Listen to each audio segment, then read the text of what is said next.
Slick back. No, no, slick back. That's what I said. Slick back. No, nigga, I'm a pimp named Slick back. Pimp named Slick back. Pimp named, pimp named, pimp named Slick back. Nigga, are you deaf? I'm a pimp named Slick. Assalamualaikum warahmatullahi wabarakatuh. Mari kita panjatkan rasa syukur kepada Tuhan Yang Maha Esa. Berkat dan kehendaknya kita bisa melakukan presentasi mata kuliah manajemen operasional pada kali ini. Perkenalkan, nama saya Nurdiana sebagai moderator dari kelompok 6. Dalam video kali ini kami akan mempresentasikan review jurnal mengenai manajemen pemeliharaan bus Transjakarta dalam mencapai standar pelayanan minimum.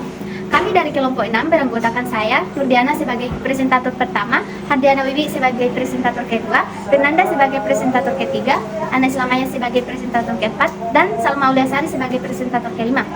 Langsung saja, judul jurnal yang kami review adalah Manajemen Pemeliharaan Bus Transjakarta dalam mencapai standar pelayanan minimum.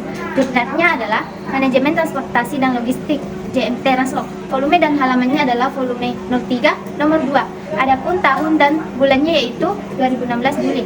Selanjutnya nama-nama penulis yang pertama Ismianti, yang kedua Miskul Firdaus, dan ketiga Artanti Argusman. Langsung saja saya berikan kesempatan kepada presentator kedua untuk memaparkan materinya. Jelas saya akan memaparkan materinya mengenai abstrak yang pembahasan jurnal yang berjudul Manajemen Pemeliharaan Bus Transjakarta dalam mencapai standar pelayanan minimum.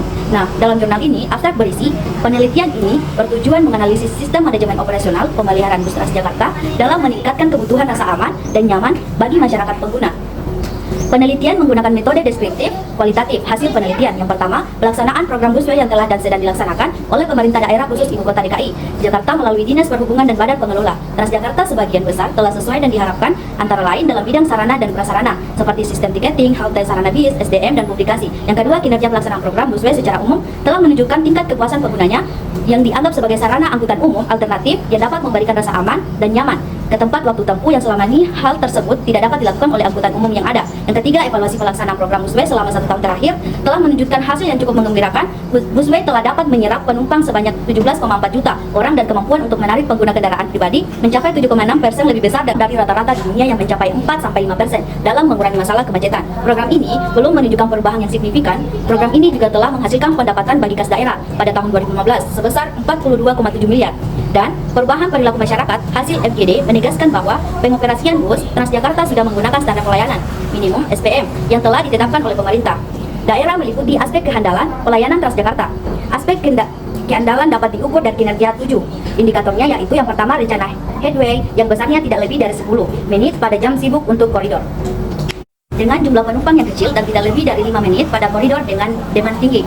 Yang kedua, ketepatan headway simpangan baku yang ditoleransi tidak boleh lebih dari 2 menit pada koridor padat dan tidak lebih dari 4 menit pada koridor sepi.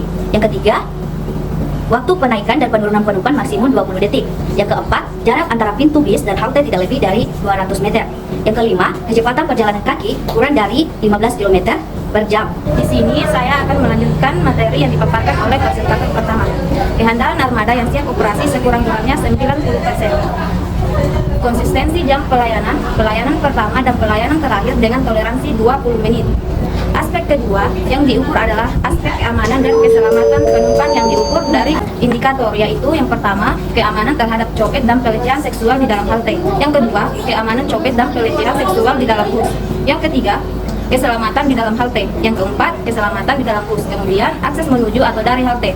Aspek terakhir adalah aspek kenyamanan penumpang. Hasil VGD juga menjelaskan bahwa kenyamanan bis Transjakarta dapat diukur dari 10 indikatornya, yaitu yang pertama, kebersihan, kedua, di dalam halte, yang ketiga, suhu di dalam halte, yang keempat, penerangan di dalam halte, yang kelima, kepadatan penumpang di dalam halte, kelima, kebersihan di dalam bus, yang keenam, suhu di dalam bus, yang ketujuh, penerangan di dalam bus, 8, kepadatan penumpang di dalam bus, 9, waktu tunggu, dan 10, pelayanan petugas.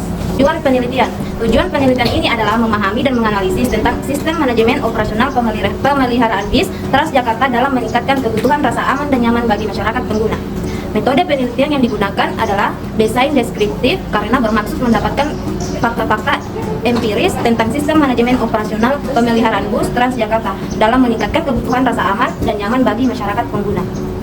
Selanjutnya saya akan menjelaskan mengenai hasil penelitian dalam jurnal ini. Ditegaskan bahwa dalam penelitian ini dimaksudkan dengan sistem manajemen operasional pemeliharaan bus Transjakarta adalah kesatuan yang terbentuk dari beberapa unsur atau elemen atas keseluruhan aktivitas untuk mengatur dan mengkoordinasikan faktor-faktor produksi secara efektif dan efisien. Nah, untuk dapat menciptakan dan menambah nilai dan benefit dari produk, barang atau jasa yang dihasilkan oleh segala kegiatan organisasi yang di dalamnya adalah menjaga sistem peralatan agar bekerja dengan baik. Jadi indikator atas aspek ini meliputi: pertama, keterpaduan unsur manajemen; kedua, aktivitas yang menyeluruh dalam mengatur bus Transjakarta; yang ketiga, koordinasi faktor-faktor produksi jasa bus Transjakarta; yang keempat, penambahan nilai dan benefit; yang kelima, penambahan nilai dan benefit; yang keenam, produk jasa atau kinerja yang dihasilkan Transjakarta; dan yang ketujuh, sistem keamanan peralatan Transjakarta. Nah, jadi hasil penelitian ini yang pertama, pelaksanaan program bus awal yang telah dan sedang dilaksanakan oleh pemerintah daerah bus ibu kota atau DKI Jakarta melalui Dinas Perhubungan dan Pengelolaan atau BP Transjakarta sebagian besar telah sesuai dengan yang diharapkan, antara lain dalam bidang sarana dan prasarana seperti sistem tiketing, halte, sarana bis, SDM dan publikasi. Yang kedua adalah kinerja pelaksanaan program bus awal secara umum telah menunjukkan tingkat kepuasan penggunanya. Busway dianggap sebagai sarana angkutan umum alternatif yang dapat memberikan rasa aman, nyaman dan ketepatan waktu tempuh yang selama ini hal tersebut tidak dapat dilakukan oleh angkutan umum yang ada. Nah, yang ketiga adalah evaluasi pelaksanaan program Busway selama 1 tahun terakhir telah menunjukkan hasil yang cukup menggembirakan. Busway telah dapat menyerap penumpang sebanyak 17,4 juta orang dan kemampuan untuk menarik pengguna kendaraan pribadi mencapai 7,6% lebih besar dari rata-rata di dunia yang mencapai 4-5%. Nah, dalam mengurangi masalah kemacetan, program ini belum menunjukkan perubahan yang signifikan. Program ini juga telah menghasilkan pendapatan bagi kas daerah pada tahun 2015 sebesar 42,7 miliar dan perubahan perilaku masyarakat. Selanjutnya adalah kelebihan dan kelemahan. Kelebihan dari penelitian ini adalah dapat mencakup pengetahuan rutin, perawatan preven, respon cepat. Kendala teknis ini dapat meningkatkan ketersediaan efisiensi personal serta memastikan pemenuhan standar pelayanan yang ditetapkan. Dalam penulisan pun mudah dimengerti atau mudah dipahami bagi pembacanya. Kelemahan dari penelitian ini adalah terdapat beberapa kesalahan penulisan yang menyebabkan pembaca tidak mengerti beberapa kata yang terdapat dalam jurnal ini, yang juga penggunaan bahasa Indonesia yang kurang mengikuti standar EYD. Kesimpulan, pelaksanaan program Busway yang telah ada sedang dilakukan oleh Pemda DKI Jakarta melalui dinas terkait dengan BP Transjakarta sebagai besar telah sesuai dengan diharapkan, antara lain dalam bidang sarana dan prasarana seperti sistem tiketing, halte, sarana bis, SDM dan publikasi. Namun yang masih menjadi kendala antara lain penyiapan bus feeder, jalur bus dan jembatan penyeberangan orang atau JPO. Kinerja pelaksanaan program yang diberikan dari program ini secara garis besar telah menunjukkan tingkat kepuasan penggunanya. Busway dianggap sebagai sarana angkutan umum alternatif yang dapat memberikan rasa aman, nyaman dan ketepatan waktu tempuh. Selama ini, hal itu juga dapat dilakukan oleh angkutan umum yang ada. Evaluasi pelaksanaan program Busway selama 1 tahun terakhir telah menunjukkan hasil yang cukup baik. Busway telah dapat menyerap penumpang sebanyak 17,4 juta yang kemampuan untuk menarik pengguna kendaraan pribadi mencapai 7,6%, lebih besar dari rata-rata di dunia yang mencapai 4 mengurangi sampai 5%. Dalam mengurangi masalah kemacetan, program ini belum menunjukkan perubahan yang signifikan. Program ini juga telah menghasilkan pendapatan bagi kas daerah sebesar 42,7 miliar rupiah dan perubahan perilaku masyarakat. Kendala yang dihadapi antara lain beberapa fasilitas yang belum memadai, beberapa tanggapan miring dan masyarakat, dan keberadaan kelembagaan BP Transjakarta. Jadi dalam penyediaan fasilitas program ini telah memperhatikan kebutuhan pengguna jasa dan kepedulian terhadap lingkungan. Juga lebih meningkatkan pelayanan yang diberikan, terutama dalam hal konsistensi jarak bus sesuai dan kebutuhan pengguna terhadap keberadaan bus pengumpan feeder untuk menuju ke jalur bus LW. Kesimpulan dari kelompok kami, pelaksanaan program Busway yang telah dan sedang dilaksanakan oleh Pemda DKI Jakarta melalui dinas terkait dan BP Transjakarta sebagian besar telah sesuai yang diharapkan. Antara lain, dalam bidang sarana dan prasarana seperti sistem tiketing, halte, sarana bis, SDM, dan publikasi. Namun, yang masih menjadi kendala antara lain, penyiapan bus feeder, jalur bus, dan jembatan penyebaran orang JPO.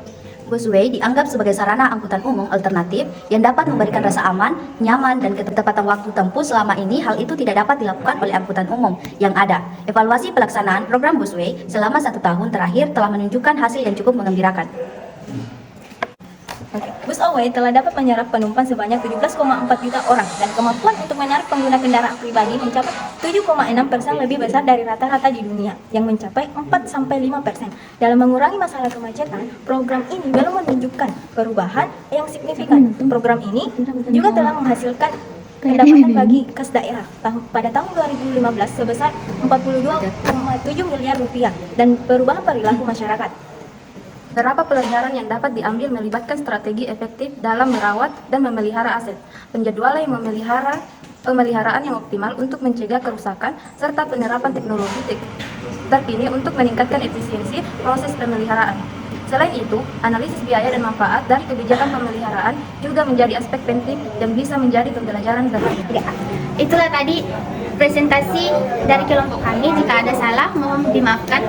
Sekian dari saya. Wassalamualaikum warahmatullahi wabarakatuh.